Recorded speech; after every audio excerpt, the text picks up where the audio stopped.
마하나임 하나님의 군대라고 하는 제목으로 말씀을 전하겠습니다.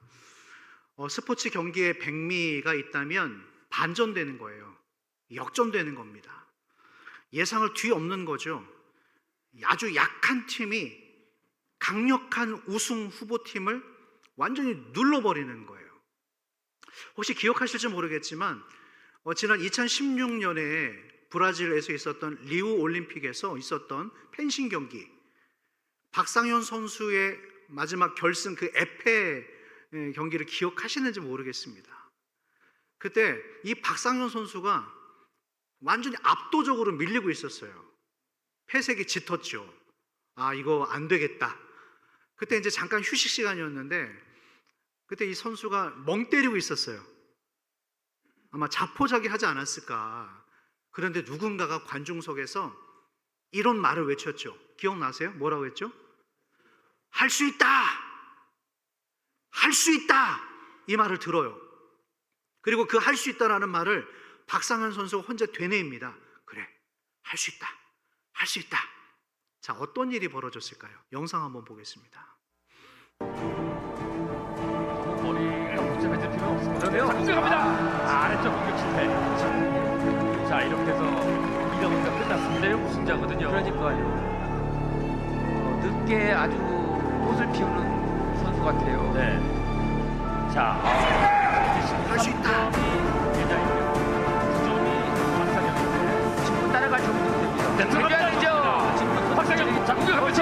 박상현 포인트. 찌르기 잘했어요. 공격합니다. 앞지르기 그렇죠. 찌르기. 박상현. 14점으로. 자, 박상현. 이건 잘했어. 됐습니다. 이렇게 역전되는 거예요. 아무도 예상하지 못했죠. 여러분, 오늘 저는 이 말씀 안에서 일어나고 있는, 오늘 우리 모두에게 주시는 이 말씀 안에서 반전되어지는 역사, 회복되어지는 역사, 이 은혜가 우리 모두에게 있기를 축원합니다. 혹시 오늘 이 가운데 여러 모양의 막다른 골목을 만나서 낙심한 분들이 계신다면 하나님께서 여러분들의 그 막힌 길을 피할 길을 주시는 것 정도가 아니라 그 막힌 길을 뚫어버리시는 은혜가 있기를 축원합니다. 그 은혜의 말씀 속으로 현장 속으로 들어가 보겠습니다. 먼저 이 마하나임이라고 하는 단어의 뜻을 한번 살펴보겠습니다. 마하나임, 어떤 뜻이 담겨져 있는가? 오늘 말씀 다시 한번 읽어보겠습니다. 창세기 32장 1절 2절 말씀 시작. 야곱이 길을 가는데 하나님의 하나님의 사자들이 그를 만난지라. 2절 야곱이 그들을 볼 때에 이르기를 이는 하나님의 군대라 하고 그 땅 이름을 마하나임이라 하였더라. 하나님의 군대, 마하나임이라고 하는 뜻은 하나님의 군대라는 뜻입니다. 우리는 지난 4월에 크리스천 가정의 설계도, 그래서 우리 시리즈 설교, 야곱의 인생, 야곱의 가문에 대한 전반적인 이야기를 다 살펴봤습니다. 야곱이 누구인가? 아버지 이삭의 쌍둥이 두 아들 에서의 동생이 이 야곱이에요. 야곱은 지극히 인간적인 사람입니다. 잔꾀의 대명사, 거짓말장이. 그러니까 이 야곱이라는 사람을 들여다보면 어떤 영웅적인 믿음의 사람이기보다는 어딘가 어설퍼요. 그리고 거짓말을 잘해. 어느 날은 믿음이 있어 보이다가도 그 다음 날에는 이 믿음이 또 온데간데 사라져버려요. 한마디로 우리 이야기예요. 우리와 같은 사람, 아주 친근한 그런 캐릭터입니다. 그런데 신기한 것은 하나님이 이런 사람들을 택한다라는 거예요. 믿음 좋고 배경 좋고 훌륭한 사람들이 많이 있음에도 불구하고 하나님은 이 어설픈 야곱을 선택합니다. 형 에서는 여러 면에서 야곱을 압도해요. 실력 좋죠. 남자답습니다. 스펙도 좋아요. 그에 비해서 뭐 하나 볼품 없었던 야곱을 하나님이 선택하셨다라는 거예요. 왜요? 왜 그럴까요? 저도 모르죠. 하나님께서 하시는 일입니다. 하나님이 주관하시는 하나님의 뜻인 거예요. 여러분, 이게 오늘 우리에게 위로가 된다는 겁니다. 내가 누구에 비해서, 어느 집에 비해서 볼품이 없지만, 비록 가진 게 없지만, 비록 실력이 떨어지지만 하나님께서 나를 선택하시고, 여러분들을 선택하시고, 하나님이 여러분들을 지금 사용하시고, 또 여러분들이 하나님 손에 붙들려 있다면 그 하나님의 축복하심을 막을 자가 없다는 거예요. 저는 여러분들이 그 은혜의 손 위에 붙들려 있기를 축원합니다. 하나님께서 여러분들을 축복하실 때 복의 새로운 길이 열려버리는 거예요. 비록 내가 사방에 닫혀 있지만, 문제를 만나고 있지만, 내일의 희망이 보이지 않지만 하나님 어느 순간에 그 문제들을 한꺼번에 다 정리를 하시고 세기를 뚫어버리시는 거예요. 그래서 복받을 없는 이 자격 없는 야곱 같은 존재들이 복의 조상으로 사용받는 것처럼 오늘 저와 여러분들이 그 길을 걸어가기를 축원합니다. 위축되지 마십시오. 잘 될 겁니다. 잘 풀릴 겁니다. 할렐루야. 우리 곁에 사람들에게 다시 한번 인사하십시다. 잘 될 겁니다.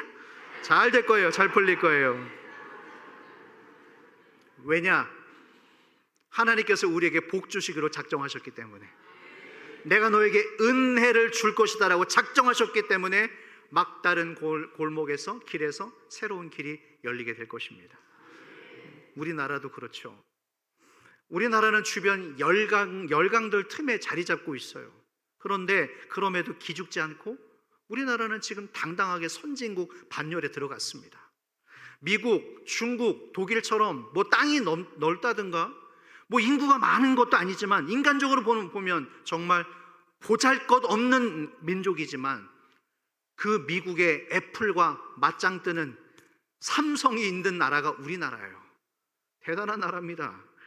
이 작은 나라 안에서 전 세계 문화를 지금 이끌고 주역하고 있는 K문화, 한류 열풍, 이 모든 것들이 다 하나님께서 우리 민족을 축복하신 줄로 믿습니다. 본문으로 돌아올까요? 야곱이 형을 속여요. 아버지를 속이죠. 그래서 장자의 명분을 가로챕니다. 이 일 때문에 가족 관계가 다 틀어져 버리는 거예요. 형 에서가 이 야곱의 괘씸해서 죽이려고 합니다. 어쩔 수 없이 야곱은 그 형을 피해서 머나먼 피난길 삼촌 라반의 집으로 갑니다. 거기서 한 몇 달이면 될 줄 알았어요. 한 1년이면 끝나겠지, 사그러 들겠지. 그러나 그 잠깐이 1년이 20년이 지납니다. 해남에 오신 분들 가운데 여기 정착할 계획이 없었던 분들이 계실 거예요. 그러나 어찌 하다 보니 해남에서 정착하게 되고 있어요. 아이를 낳고 살고 있습니다. 그것이 우연이 아니라 하나님의 뜻이라는 거예요. 야곱이 그렇게 20년을 보냅니다. 삼촌 집으로 도망갔어요. 자, 그렇다면 삼촌은 어떤 사람인가요? 신사적인 사람이었나요? 아니요. 야곱은 제대로 임자를 만나요. 여러분, 우리가 살면서 이 사람이 싫어서 저 사람이 싫어서 가끔 어딘가를 도망갈 때가 있어요. 피해서. 거기 가면 없을 줄 알죠. 우리 젊은 세대, 청년들. 그 사람 피해서 어디 가면 없어질 것 같죠? 천만에요. 거기 가면 더 무시무시한 사람이 자리 잡고 있어요. 형을 피해서 삼촌 집으로 도망갔는데 제대로 임자 만났습니다. 야곱의 잔머리 꼭대기 위에 올라간 사람이 바로 이 삼촌이에요. 야곱보다 더한 사기꾼을 만난 거예요. 그 삼촌 밑에서 험난한 20년이라는 세월이 지납니다. 그럼 생각해 보세요. 그 20년 동안에 정말 무수히 많은 사건, 사고가 있었어요. 야곱은 이 기간 동안에 무려 4명의 아내를 얻습니다. 한 명도 감당이 안 되는데 4명을 얻어요.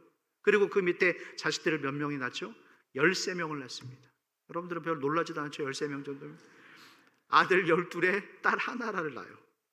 그리고 이제 야곱이 부자가 돼서 가족들 거느리고 자녀들 거느리고 이제 고향으로 돌아가려고 준비를 합니다. 그런데 문제를 만납니다. 막상 고향에서 들려오는 소식은 너 이 자식 오기만 해봐라. 너 이 자식 들어오기만 해봐라. 형 에서의 분노가 사그러지질 않은 거예요. 이게 여러분 바로 과거로부터 오는 트라우마입니다. 어쩌면 여러분들 안에 있을지도 몰라요. 그 예전에 어떤 사건, 사람들 때문에 생긴 트라우마, 이게 아직 해결이 안 됐어. 그래서 어떤 비슷한 상황을 만나거나 어떤 비슷한 유형의 사람을 만나면 그 오래전에 내가 상처받았던 과거의 트라우마가 이 스물스물 올라와서 나를 붙잡아 매는 거예요. 할 수 있음에도 불구하고 할 수 없게 만들고 위축되게 만들고 쫄게 만드는 거예요. 야곱이 그랬습니다. 이 과거에 있었던 이 트라우마, 해결되지 않은 이 소식이 자기 귀에 들어오면서 또 다시 두려움에 사로잡히기 시작하는 거예요. 자, 여러분, 바로 이 시점에서 하나님의 역사가 일어나기 시작합니다. 두려워서 아무것도 할 수 없을 거라고 하는 이 시점에서부터 야곱, 마하나임의 기적이 일어나기 시작하는 거예요. 할렐루야. 자, 그런 시선으로 오늘 본문을 다시 한번 살펴보겠습니다. 1절 말씀입니다. 시작. 야곱이 길을 가는데 하나님의 사자들이 그를 만난지라. 너무 중요하죠. 말씀 띄워주십시오. 야곱이 길을 가는데, 야곱은 여전히 길을 갑니다. 너 이 자식 들어오기만 하면 내가 너를 요절 낼 거라고 하는 그 형의 위협 소식을 들었지만 그래도 야곱은 자기의 갈 길을 간다라는 거예요. 여러분, 조금 문제가 생겼다고 해서 갈 길을 포기하지 마십시오. 하나님께서 여러분들에게 주신 사명의 길을 완수할 때까지 다른 길을 가지 마십시오. 끝까지 걸어 나가시는 여러분들 되길 바랍니다. 야곱이 길을 가는데 드디어 하나님의 사자들을 만나요. 만약 그 형님의 그 위협 소식에 두려워서 다른 길로 갔다면, 길을 돌아갔다면 이 하나님의 사자를 만날 수가 없는 거예요. 끝까지 걸어가십시오. 용기를 내십시오. 두려워하지 마십시오. 2절 말씀입니다. 다 같이 시작. 야곱이 그들을 볼 때에 이르기를 이는 하나님의 군대라 하고 그 땅 이름을 마하나임이라 하였더라. 우리 성경에서는 하나님의 군대라고 했습니다. 영어 성경에서는요, 하나님의 천사들이라고 그랬어요. 그런데 중요한 것은 숫자입니다. 하나님의 군대라고 그랬어요.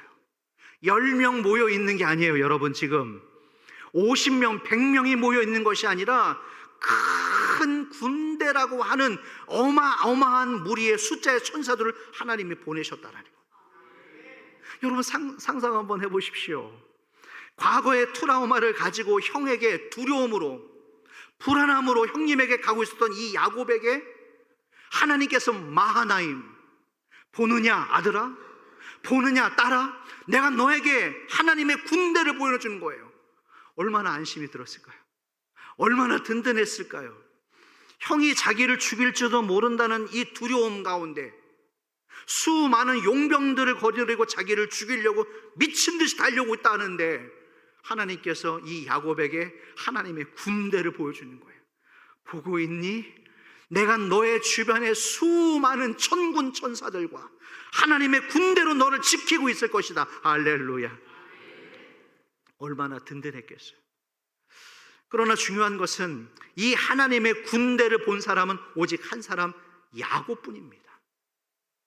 야곱만 이 군대를 보고 있는 거예요. 왜 그런가?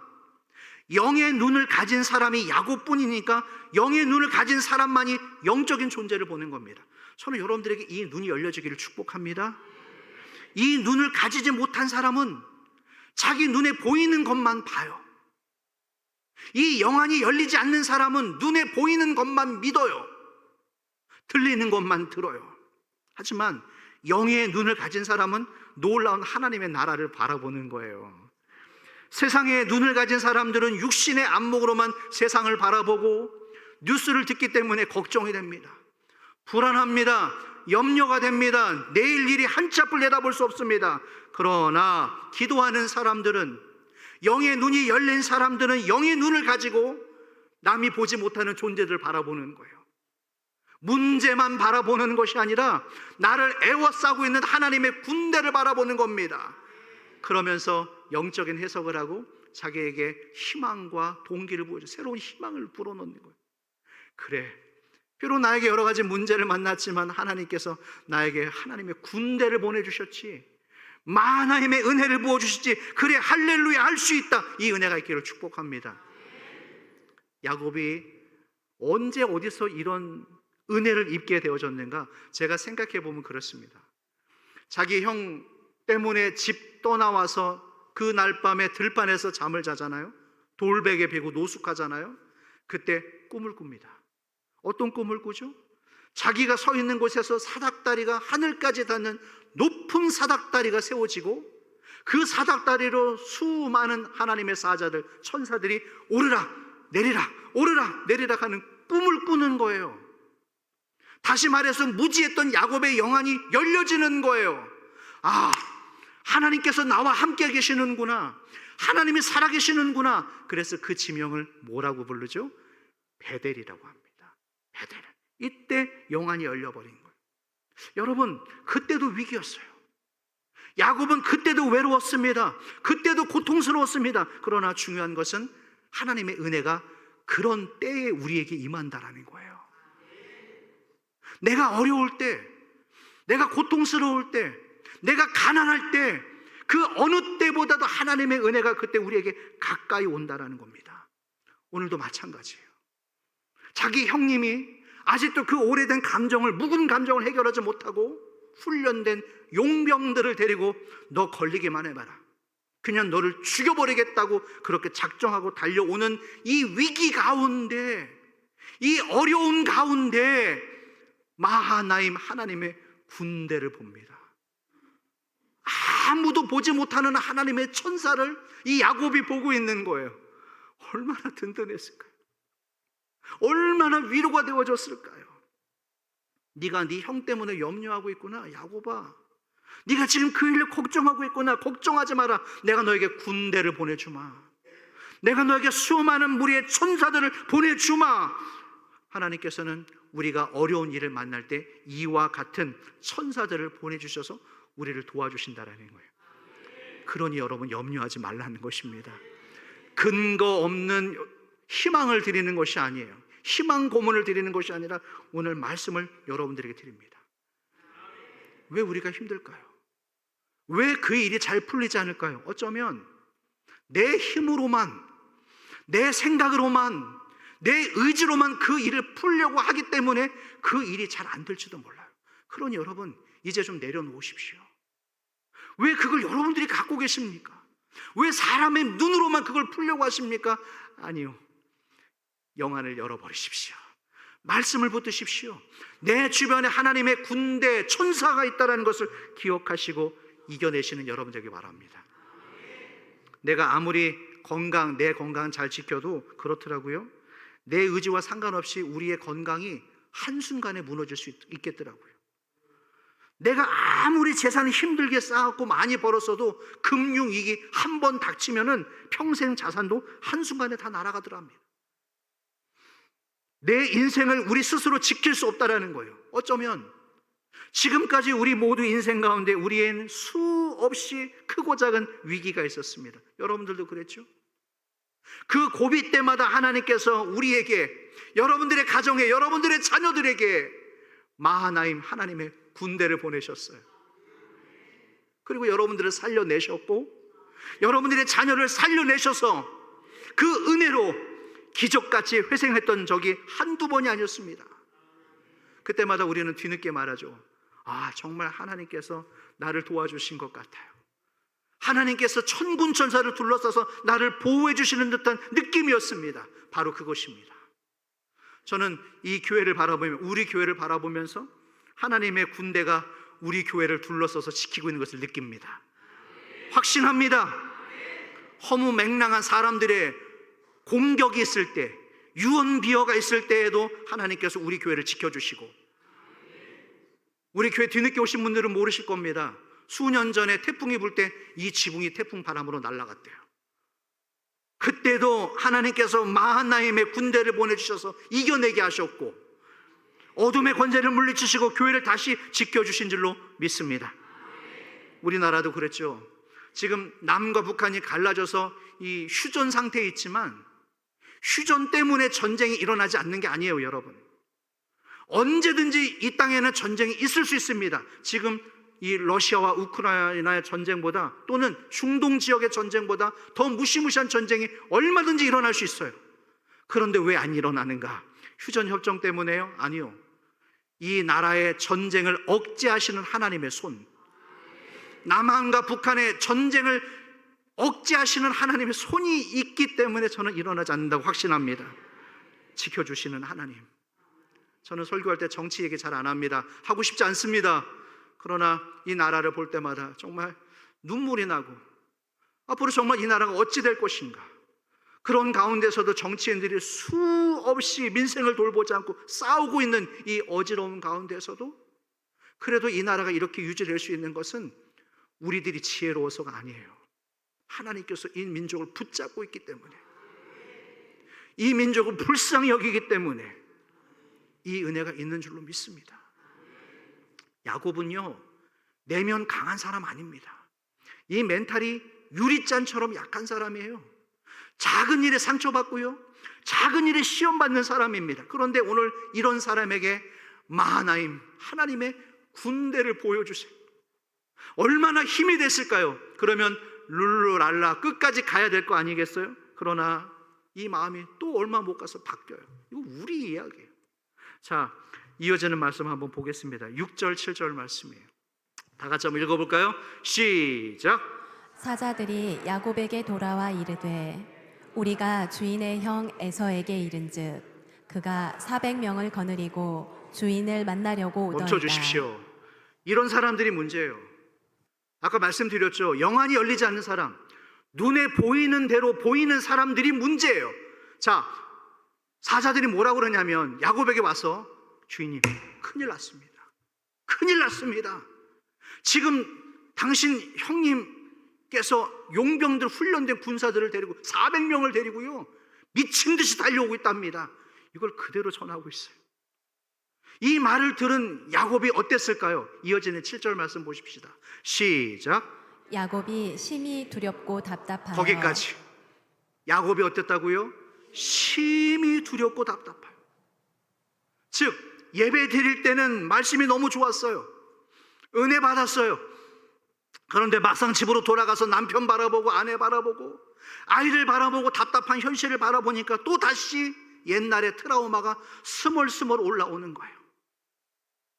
눈물 콧물 빼며 다 기도했고 주신 말씀 붙들고 결단하면서 뜨겁게 기도했던 그 주신 감동들은 다 사라져버리는 거예요.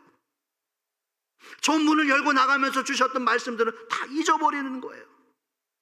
마하나임, 하나님의 군대를 보내주마, 하나님의 천사들을 보내주마, 이 말 때문에 기뻐했던 그 결단과 은혜는 순식간에 사라지고 당신 죽이러 온대요, 달려온대요. 이미 알고 있었던 얘기 아니에요. 그러나 이 현실을 맞이하는 순간 또 불안해지기 시작하는 거예요. 받았던 은혜를 다 땅에 쏟아버리는 거예요. 그러나 여러분 괜찮다라는 거예요.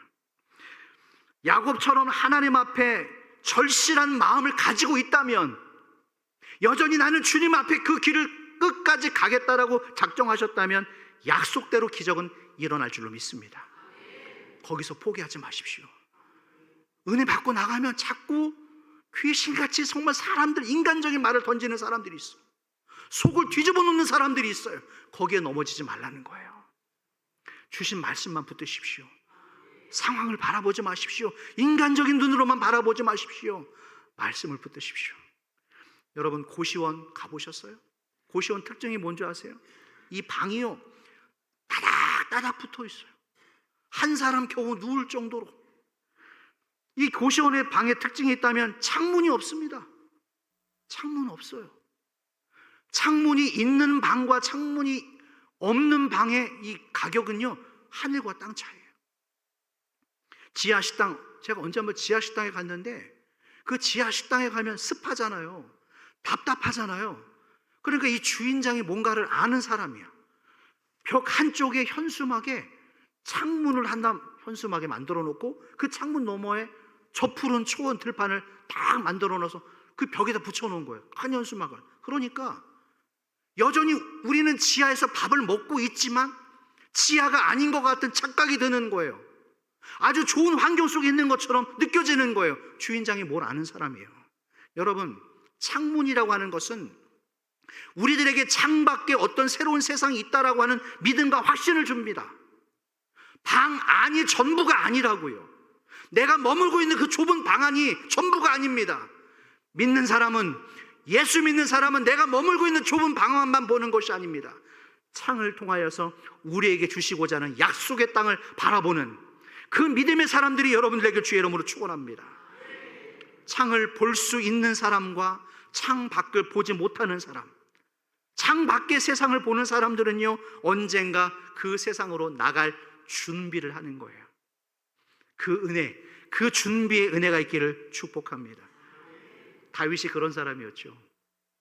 다윗이 자기 나이 60의 아들 압살롬이 반역을 일으킵니다. 보통 반역이 아니었어요. 수년 동안 아버지 모르게 치밀하게 반역을 준비합니다. 이스라엘 12지파의 민심을 그냥 휘어잡아버려. 이 거짓말이 얼마나 능통하면 사람들의 마음을 다 쏙 빼놓는 거예요.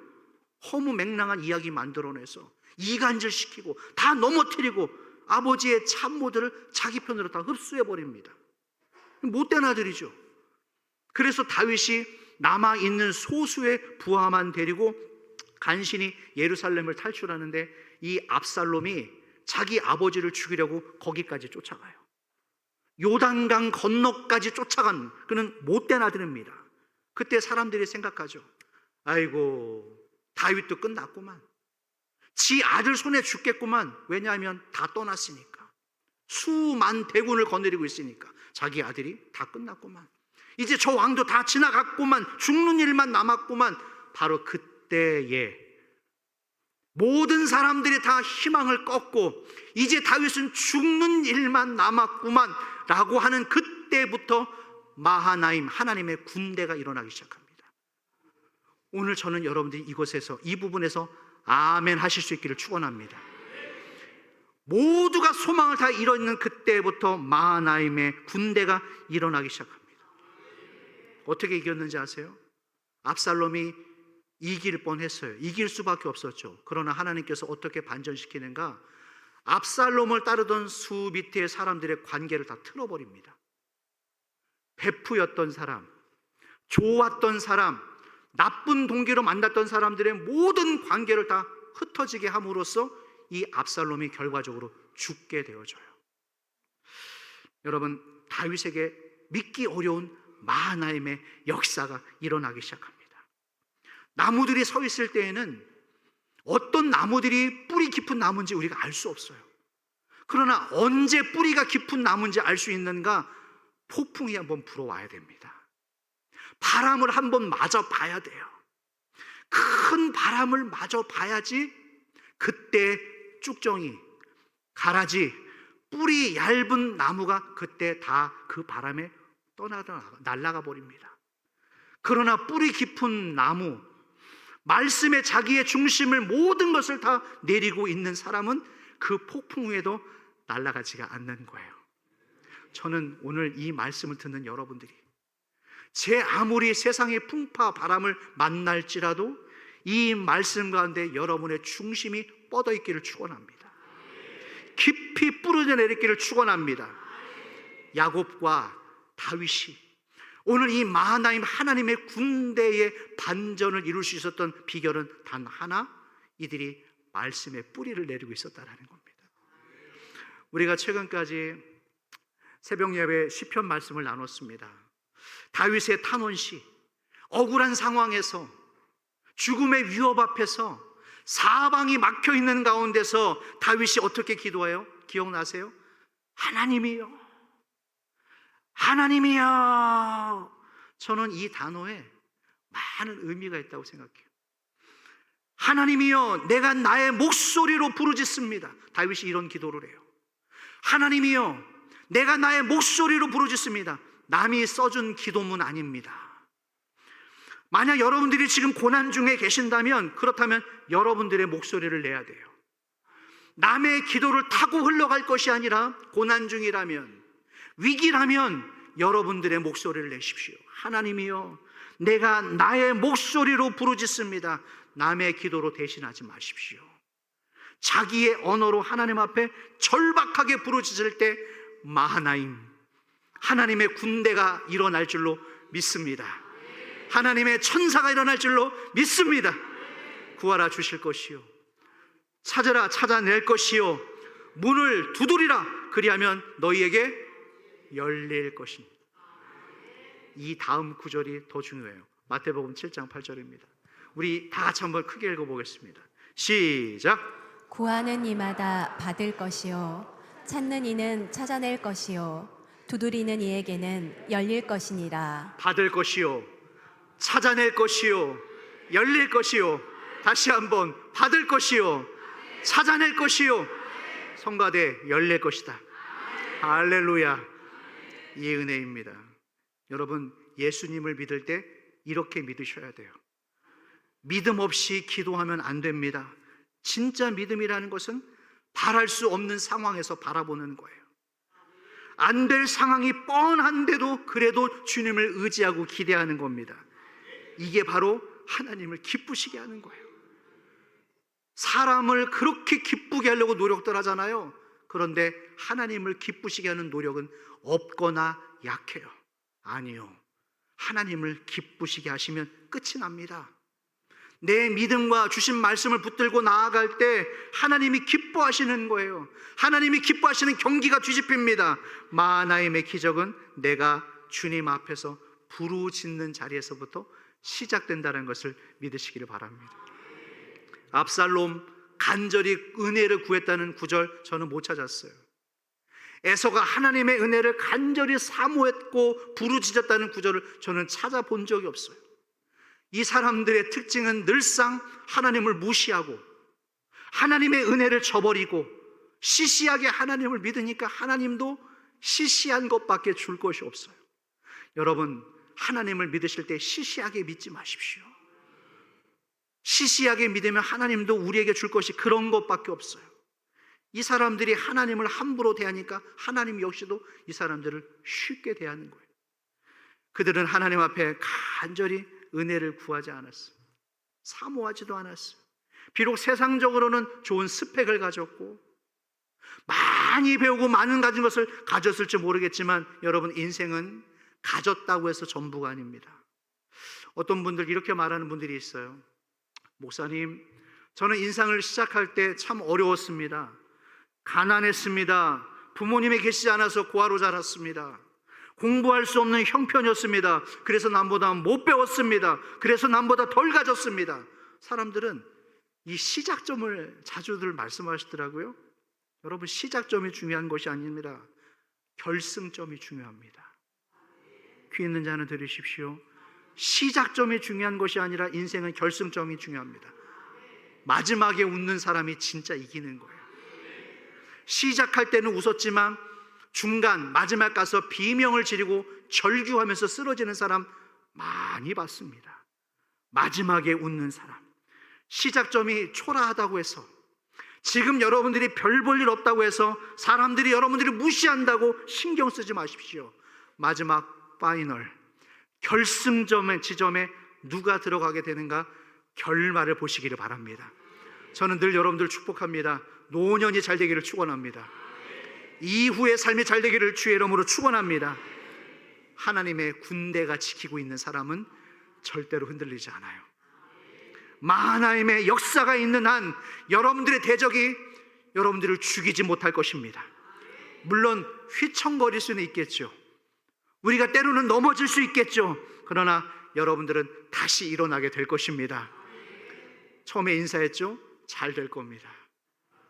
풍년을 지나든 흉년을 지나든 잘 될 겁니다. 그러므로 여러분, 이번 한 주간, 새로운 한 주간 마하나임의 은혜를 누리시는 여러분들에게 축원합니다. 말씀 정리할까요? 우리는 약하지만 우리 안에 주님은 강하십니다. 나는 약하지만 우리 각 사람 안에 계시는 주님은 너무나도 강하신 거예요. 세상과 맞서는 우리는, 이 문제들 앞에 둘러싸여 있는 우리는 마치 다윗과 골리앗 싸움과 같아요. 인간적인 눈으로 바라본다면 마치 그 사자가 야곱에게 던지는 말처럼 당신이 이제 죽었어. 400명이나 이끌고 온데 당신 끝났어. 죽을 준비해. 그렇게 보일 수 있겠죠. 아무런 힘이 없죠. 그러나 하나님의 군대, 하나님의 천사가 우리 주변을 지키고 있고 나와 함께하고 있고 내 길을 지키시고 계시며 우리의 길을 인도하실 줄로 믿습니다. 하나님의 군대가 우리 환우들을 붙잡고 계십니다. 누구라고 말할 수는 없지만 여러 가지 환난을 만나는 그 환우들의 가정 가운데 오늘 이 은혜가 있습니다. 마하나임, 하나님의 군대. 그러므로 여러분 낙심하지 마십시오. 이겨낼 것입니다. 이겨낼 줄로 믿습니다. 에서와 압살롬이 야곱과 다윗에게 수많은 펀치를 날렸지만 그들은 다시 일어났어요. 오뚜기처럼. 그리고 하나님의 반전을 이뤘던 것처럼 마지막에 승리하게 될 줄로 믿습니다. 새로운 한 주간 이 기대감을 가지고 나갔으면 좋겠어요. 이 희망을 가지고 나갔으면 좋겠어요. 비록 어렵지만, 비록 힘들지만 마하나임, 이 은혜가 우리 삶 속에서도 일어날 줄로 믿습니다. 믿습니다. 결단하며 이 찬양 드리겠습니다.